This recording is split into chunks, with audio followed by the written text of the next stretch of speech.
যেহেতু ৪৮ ঘন্টার বেশি সময় হলো আমার ওয়াটার লিক করেছে, আর আমি সেটা আগে থেকে বুঝতে পারিনি।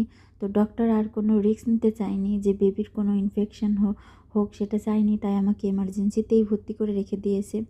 তো বেবি মনিটর, তারপরে অ্যান্টিডোর, যাতে বেবির কোনো ইনফেকশন না হয়, এইসব করতে করতে পুরো দুপুর হয়ে গেছে।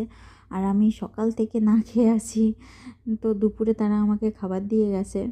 এই যে দিয়ে গেছে হচ্ছে বিনস সিদ্ধ, তার সঙ্গে সালাদের সস, আর হচ্ছে একটা জ্যাম, একটা পাউরুটি, একটা দই, তার সঙ্গে ছিল গাজর সিদ্ধ, গম সিদ্ধ আর মাংস। তো খাবারটা অনেক গরম ছিল, ধোঁয়া উঠছে দেখেই বোঝা যাচ্ছে। তো আমার খিদেও পেয়েছিল, তো আমি খেতে শুরু করে দিয়েছিলাম। আর যেহেতু আমি নর্মাল চেক আপের জন্য এসেছিলাম, আমি তো আর জানতাম না যে আমি ভর্তি হতে হবে, তাই আমি কোনো ধরনের হসপিটাল ব্যাগ নিয়ে আসিনি। আর এই জন্য বিশ্বজিৎ গেছে হসপিটাল ব্যাগ আনতে। প্রথমত বিশ্বজিৎ তো কাজেই ছিল, সেখান থেকে এসেছে, এসে আমার সঙ্গে একটু দেখা করে গেছে, তারপরে গেছে হসপিটাল ব্যাগ আনতে আরও যা যা লাগবে সেই সবের জন্য। আর এদিকে ডক্টররা আমাকে ওষুধও দিয়ে দিয়েছে যাতে আমার পেন শুরু হয়ে যায়। তো এই সময় আমার পেন হচ্ছিল, এই জন্য মুখটা দেখেই বোঝা যাচ্ছে যে আমার অস্বস্তি ফিল হচ্ছে। আর এদিকে